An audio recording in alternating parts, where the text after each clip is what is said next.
Le dadaïsme est un courant intellectuel, artistique, philosophique et littéraire né de la Première Guerre mondiale alors que le peuple était fatigué et dans un profond doute. Les gens doutaient des convictions et commençaient à se rebeller contre les contraintes idéologiques, esthétiques et politiques que la guerre avait amenées.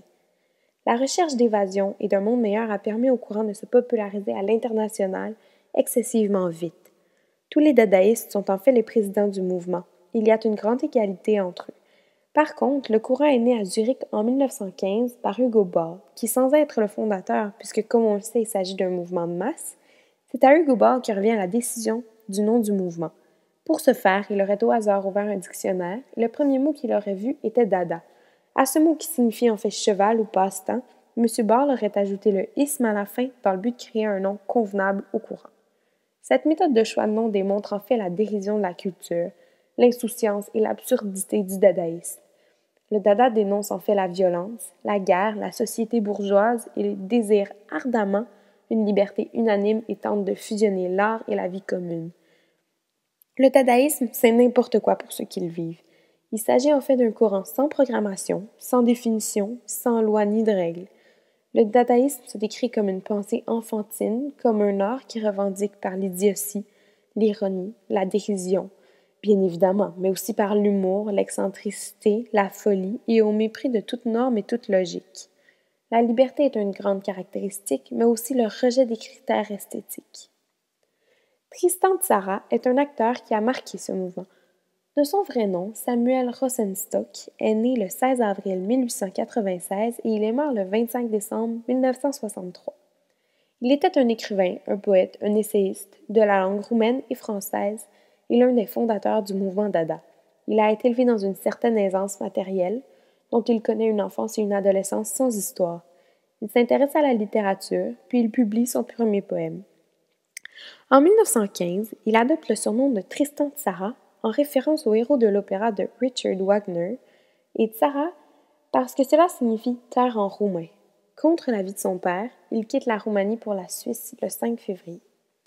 Ball, Henning, Richard, Tzara et les peintres Jean Arp, Janko et Sophie Taubert inaugurent le cabaret Voltaire et transforment l'endroit en café littéraire et artistique. Le succès se fait voir immédiatement. Il a participé à la naissance du mot Dada à Zurich et a été le plus actif propagandiste du mouvement. On voit en Tristan un chef de file dans l'art nouveau. Il se lance donc dans une grande variété d'activités destinées à choquer le public et à détruire les structures traditionnelles du langage. Dans l'extrait suivant, Froid jaune, on peut y retrouver plusieurs caractéristiques qui se rapportent au dadaïsme. Nous allons, nuages parmi les Esquimaux, embellir la convalescence de nos pensées botaniques. Sous les crépuscules tordus, ordures verdies brillantes, blancs, j'ai rangé mes promesses, confiserie hôtelier dans sa boutique. Poulonias, définitive, l'éloignement se déroule glacial et coupant comme une diligence éloignement. Pluvieux, adolescent, ailleurs sonore, piéton fiévreux et pourri, et rompu et broderie réparable. Je pensais à quelque chose de très scabreux, calendrier automnal dans chaque arbre. Mon organe amoureux est bleu. Je suis mortel, monsieur bleu-bleu. Et du cadavre montre un pays étrange. Monte vers les autres astronomies. Tout d'abord, le poème est caractérisé par un manifeste visuel. On remarque qu'il s'agit d'un poème court. De plus, ce poème est partagé en strophes. Ensuite, une des caractéristiques est un anti-manifeste, c'est-à-dire une présence dominante de la négation dans le manifeste Dada. Dans ce poème, on peut voir de la négation tout au long du poème par les mots glacial et coupant comme une diligence, éloignement, pluvieux, piéton fiévreux et pourri, rompu, et broderie réparable, et du cadavre monte un pays étrange. De plus, il y a une vision enfantine, par exemple par l'utilisation du mot confiserie ou par la référence à l'adolescence. Il y a aussi un désir d'ailleurs, de liberté. Une autre caractéristique forte du mouvement est le non-sens qui est plutôt bien appliqué dans ce poème. Il n'y a pas de règles, les mots s'entremêlent ou sont à des endroits peu communs.